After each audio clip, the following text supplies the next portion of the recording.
Vamos iniciar hoje uma série de estudos sobre esse tema. E para isso, nós vamos usar uma belíssima carta do Novo Testamento. Uma linda carta. Essa carta é conhecida como a Carta da Liberdade Cristã. Você sabe que carta eu estou falando? Pensa um pouco aí. Pensa aí um pouco e eu vou dando umas dicas aqui. É uma carta do apóstolo Paulo. Já ajudou um pouco. Ah, pastor, mas Paulo escreveu tantas cartas, né? Pensa um pouco aí. Eu vou dar mais uma dica. Foi a primeira carta escrita pelo apóstolo Paulo. A primeira epístola que ele escreveu. E aí? Ajudou um pouco? Pensa aí. Que carta é essa? A Carta da Liberdade Cristã. Deixa eu pensar em outra dica aqui. Essa carta que Paulo escreveu, ele combate os legalistas. Essa carta, uma pequena carta, ele combate os judaizantes. Agora ficou fácil. Agora você vai saber que carta que é. Chega de dica. Você já sabe que carta que eu estou falando? Abra sua Bíblia aí. Carta de Paulo aos Gálatas. Isso mesmo. Nós vamos ler capítulo 1, dos versos 1 a 9. Não vamos hoje expor esses versos, mas vamos ler como um ponto de partida. E nos próximos encontros nós vamos deliciando, com essa leitura, vamos mergulhar nessa carta tão maravilhosa e aprendermos sobre a liberdade cristã. Vamos ler então, Gálatas capítulo 1, do verso 1 ao verso 9. Diz assim a palavra de Deus: Paulo, apóstolo, não da parte de homens, nem por intermédio de homem algum, mas por Jesus Cristo e por Deus Pai, que o ressuscitou dentre os mortos. E todos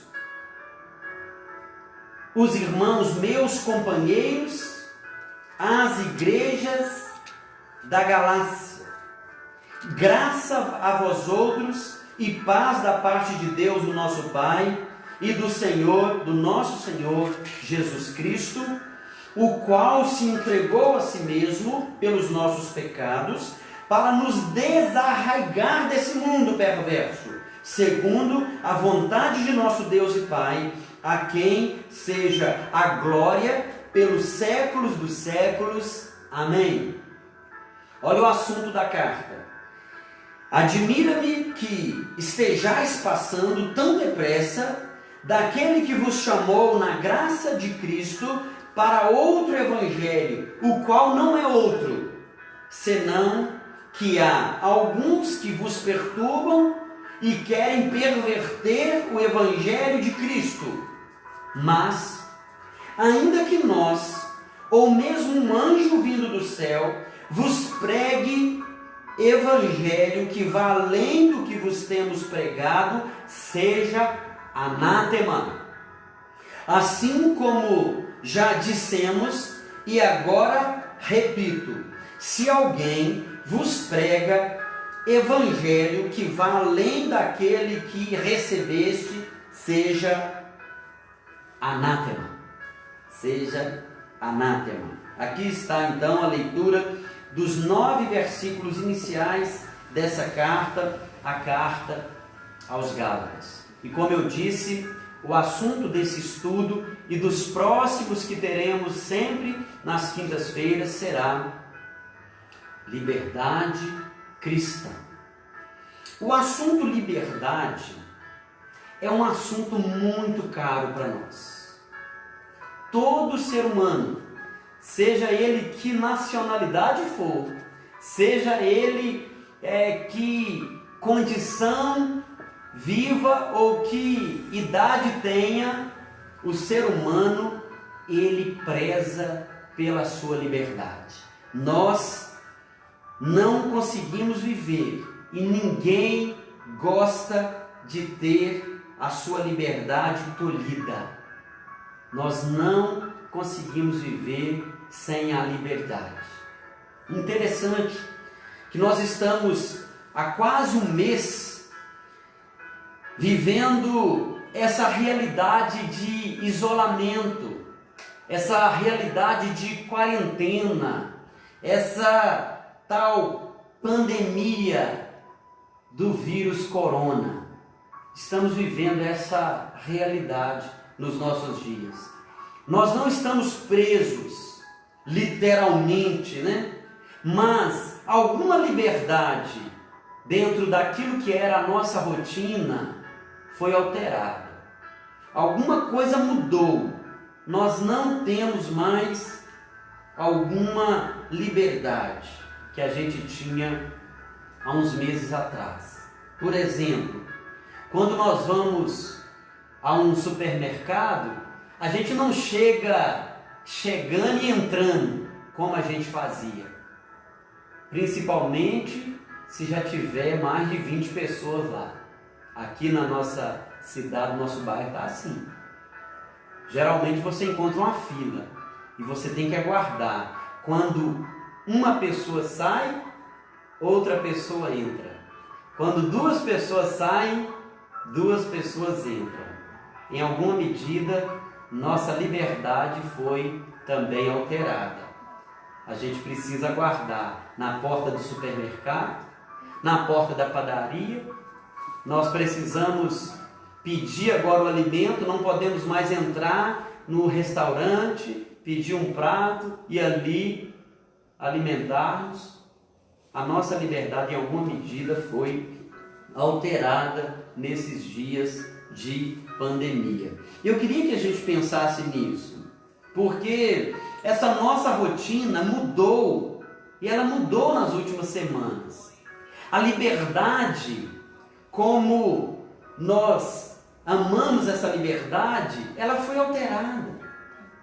Agora, o assunto da liberdade cristã, que é o assunto que vamos iniciar hoje, ele não se trata dessa liberdade de ir e vir, mas de um fardo da lei que pesa sobre os nossos ombros e que nos impedem de vivermos a verdadeira liberdade que Cristo conquistou para nós. A verdadeira liberdade que Cristo garantiu para cada um de nós. A ideia desse estudo e da abordagem da carta que vamos fazer aqui, da carta aos Gálatas, é como está em João 8,32, e conhecereis a verdade, e a verdade vos libertará. E essa verdade tem nome, essa verdade se chama Jesus Cristo de Nazaré. Ele mesmo disse: eu sou o caminho e a verdade e a vida. Ninguém vem ao Pai senão por mim. Então, Paulo vai tratar sobre esse assunto aqui em Gálatas. O assunto dessa carta é a liberdade para a qual Cristo nos libertou. Quer ver? Mantenha aí sua Bíblia aberta em Gálatas 1, mas dá uma olhadinha no capítulo 5, versículo 1. Olha o que diz. Para a liberdade foi que Cristo nos libertou. Permanecei, pois, firmes, e não vos submetais de novo a jugo de escravidão. Olha só, esse é um dos versos chave desse texto e dessa carta, dessa belíssima carta que Paulo escreveu. Para a liberdade foi que Cristo nos libertou. Permaneceis, pois, firmes, ou permaneceis, pois, livres, libertos, firmados na verdade, no evangelho genuíno, que é o poder de Deus para a salvação, e a salvação pressupõe a libertação de todo jugo, de todo peso, de todo pecado. Tem uma frase, ela é atribuída a Leon Tolstói. Ela diz assim: não alcançamos a liberdade buscando a liberdade. Olha que interessante. Não alcançamos a liberdade buscando a liberdade, mas sim buscando a verdade. A liberdade não é um fim. A liberdade é a consequência ou um resultado da verdade. Não alcançamos a liberdade buscando a liberdade, mas buscando a verdade. Eu achei muito pertinente inserir essa citação nesse estudo, porque aqui em Gálatas, os pregadores da lei, do legalismo, da mentira, da inverdade, eles estavam perturbando a igreja. E contra o falso, o remédio é o verdadeiro. Contra a mentira, a verdade é a verdade. O remédio é a verdade. E nós precisamos nos alimentar de doses regulares da palavra de Deus, da verdade do Evangelho, para que possamos viver essa liberdade plena. Esses falsos mestres ali em Gálatas, naquela região da Galácia, e nessa igreja, e nas igrejas que Paulo plantou nessa região, eles negavam a suficiência da graça para a salvação. Olha só, eles exigiam que os gentios fossem circuncidados e que eles observassem então a lei de Moisés para serem salvos. Como se a lei pudesse salvar. Como se fosse a lei o instrumento da salvação diretamente. Não é. E se você olhar para o contexto, quando Paulo escreveu a carta aos Gálatas, nós vamos fazer uma viagem lá para Atos capítulo 13, capítulo 14, capítulo 15. Deixa aí aberto em Gálatas 1 e volta suas páginas aí até Atos capítulo 15. Olha o que diz aí. Alguns indivíduos, Atos 15, versículo 1. Alguns indivíduos que desceram da Judéia ensinavam aos irmãos. Olha o que eles ensinavam. Se não vos circuncidardes, segundo o costume de Moisés, não podeis ser salvos. Olha aqui, a razão de Paulo escrever essa carta para esses irmãos. Eles estavam sendo colocados sob um jugo da lei, sobre uma necessidade de fazer algo, ainda que tivessem fé no Senhor Jesus, era necessário então que algo mais fosse feito para que a salvação fosse cumprida e completa e plena na vida desses irmãos. Olha, aqui está então a realidade. Os pregadores da lei, os falsos mestres que ensinavam que as obras fazem parte de uma condição necessária para alguém ser salvo. Olha que coisa séria isso aqui. E como é grande esse fardo sobre os ombros daqueles que não abraçaram a graça de Deus como graça de Deus. Será que você, pense aí, na sua vida, no seu exercício de fé, será que você já abraçou a graça de Deus como graça de Deus? Como favor de Deus? Como obra exclusiva de Deus? Porque o que depender de você fazer, de cada um de nós fazermos, eliminaria esse conceito de graça. Uma vez que nós fazemos por merecer, nós anularíamos então esse conceito tão maravilhoso de graça. A lei não salva. A lei nos leva ao Salvador. Lembra disso? Guarda isso no seu coração. A lei revela o nosso pecado e, ponto final, ela não pode nos redimir. A lei só pode realçar o pecado que habita no nosso coração. E assim, revelado o pecado, nós vamos correr para o Salvador. Pela graça sois salvos, mediante a fé. E isso não vem de vós, é dom de Deus, não vem de obras para que ninguém se glorie. Paulo, o mesmo apóstolo que está escrevendo a carta aos Gálatas, depois vai escrever aos irmãos da igreja de Éfeso, no capítulo 2, no versículo 8. Deus nos libertou do pecado para vivermos a plena liberdade. Para vivermos essa liberdade e desfrutarmos de uma vida plena. E essa liberdade, ela contempla uma vida santa, ela contempla um serviço amoroso a Deus, ela contempla sim a nossa santificação, mas ela é operada por Deus na obra de Cristo, aplicada aos nossos corações pelo Espírito Santo de Deus. Eu queria que você pensasse nisso. Quais os motivos, então, para a gente estudar essa carta aos Gálatas? É porque, apesar da gente compreender que a graça de Deus ela é suficiente, apesar da gente conhecer as revelações da palavra de Deus, os textos tão contundentes da palavra de Deus que apontam para a graça.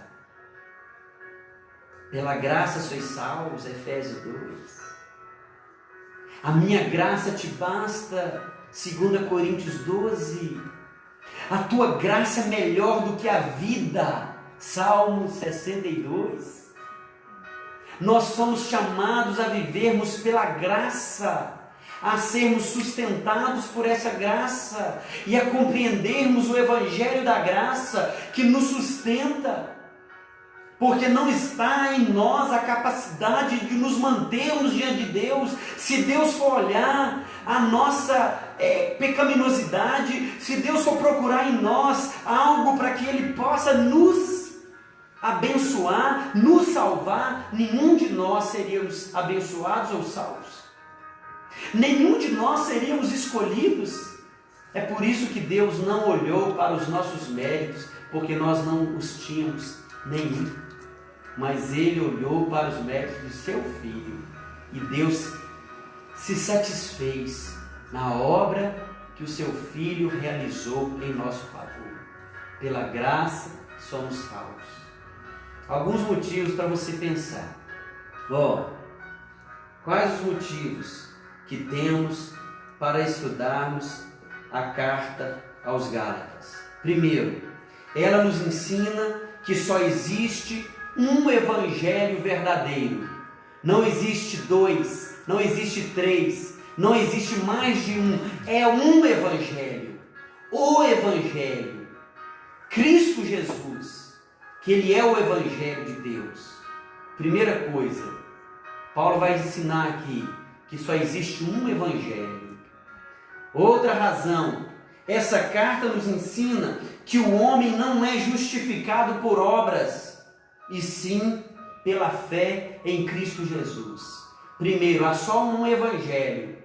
Segundo, a nossa justificação é pela fé em Cristo Jesus. Paulo vai tratar isso aqui na carta. E terceiro, essa carta nos ensina que Cristo nos libertou para vivermos em amor.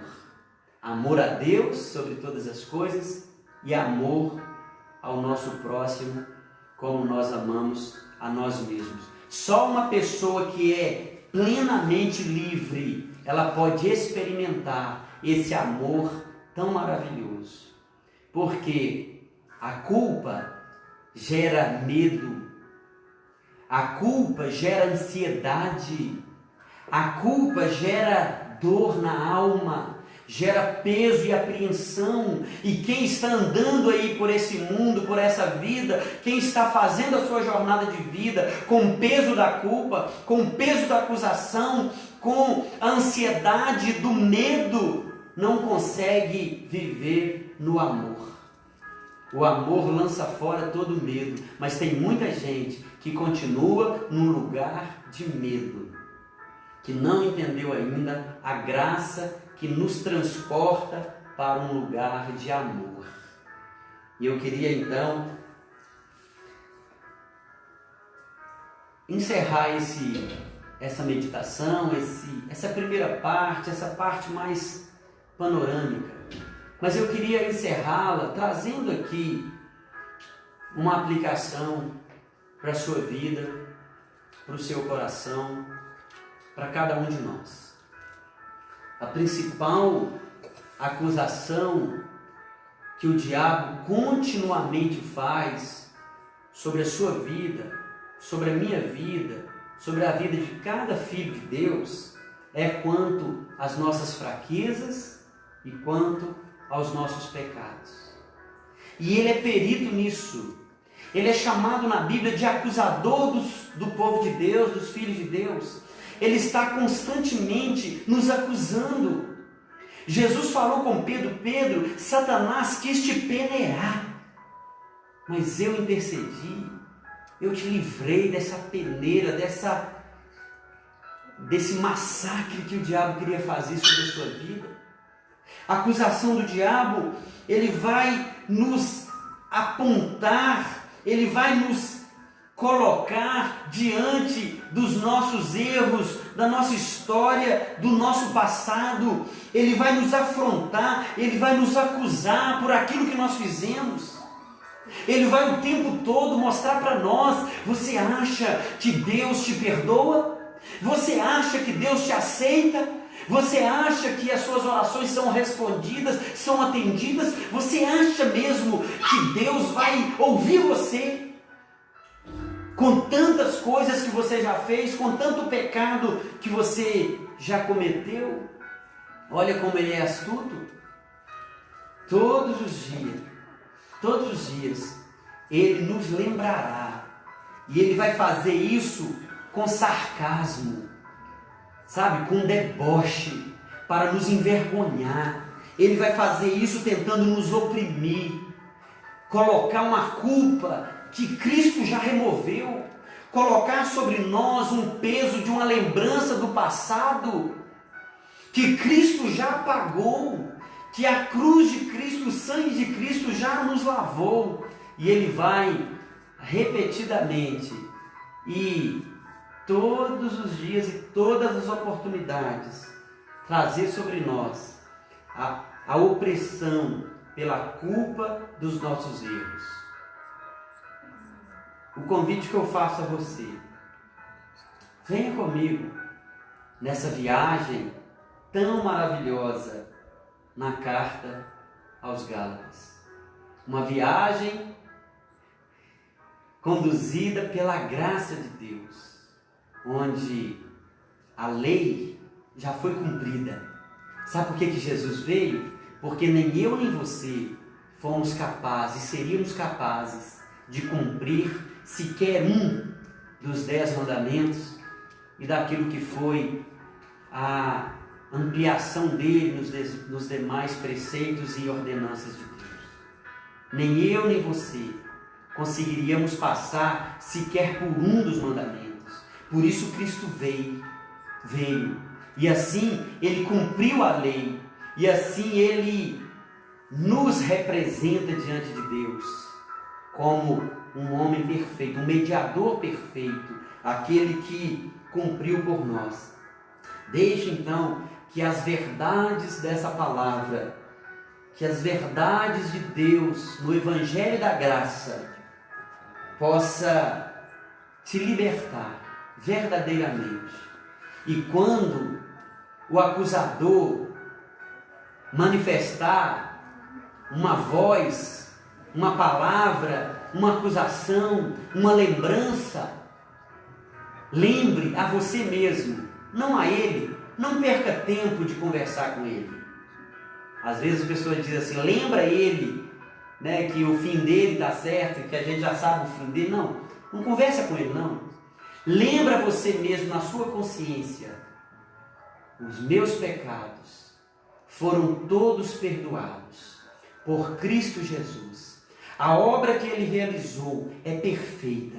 Eu não posso, por cumprir uma lei, resolver os meus problemas, porque pela graça que eu sou salvo, não é pela obra, não é pelo que eu faço, mas é pelo que Cristo fez, é pela obra de Cristo, é pelo que Ele realizou, é que eu tenho liberdade.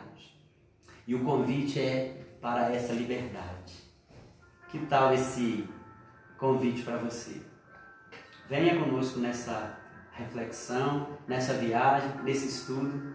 Na próxima quinta-feira estaremos aqui mais uma vez para continuarmos o nosso estudo.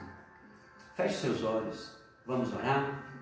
Senhor nosso Deus, nós colocamos diante de Ti as nossas vidas. Eu peço ao Senhor que abençoe cada pessoa, cada irmão, cada irmã, cada jovem, cada adolescente, cada criança, cada um que está, ó Deus, ouvindo e recebendo essa palavra. E eu peço ao Senhor, ó Deus, que o Senhor venha suprir os nossos corações com a verdade, ó Deus, porque a verdade liberta.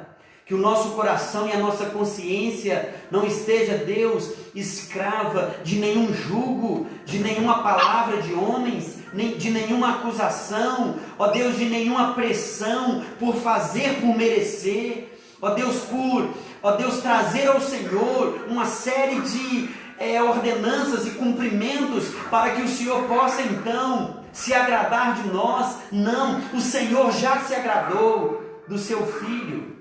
Ó Deus, o Senhor já recebeu a obra perfeita dele em nosso favor. Ó Deus, e é por isso que o assunto foi encerrado, porque na cruz, quando o teu Filho disse está consumado, quando ele ali levou sobre si as nossas transgressões, os nossos pecados, assim, Deus, nós fomos libertos, ó Pai, de toda opressão, de todo olhar injurioso, de toda palavra que pudesse trazer sobre nós o jugo do pecado, por não termos cumprido ou por não estarmos cumprindo a lei. Ó Deus, porque Cristo cumpriu e nós queremos viver essa liberdade, a liberdade de andar com o Senhor, a leveza, meu Pai, de desfrutar daquilo que o Senhor nos concedeu, o dia, a noite, o sol, a lua, o vento, as árvores, os frutos, os pássaros, o alimento, a beleza da criação. Só alguém que é livre, ó Deus, pode desfrutar daquilo que o Senhor criou. Ó Deus, e a minha oração é para que cada um que está, ó Deus, tendo acesso a essa palavra, possa desfrutar dessa plena liberdade. Dessa plena liberdade. Nós te pedimos assim, ó Deus, essas bênçãos e oramos, ó Pai, agradecidos porque Cristo, ó Deus, é aquele que nos libertou.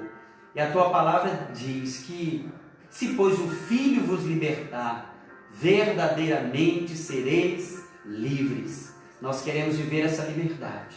Ó Deus, nós te pedimos que o Senhor nos abençoe nesse estudo e nessa jornada, ó Deus, de meditação na tua palavra. Oramos assim, em nome de Jesus. Amém e amém.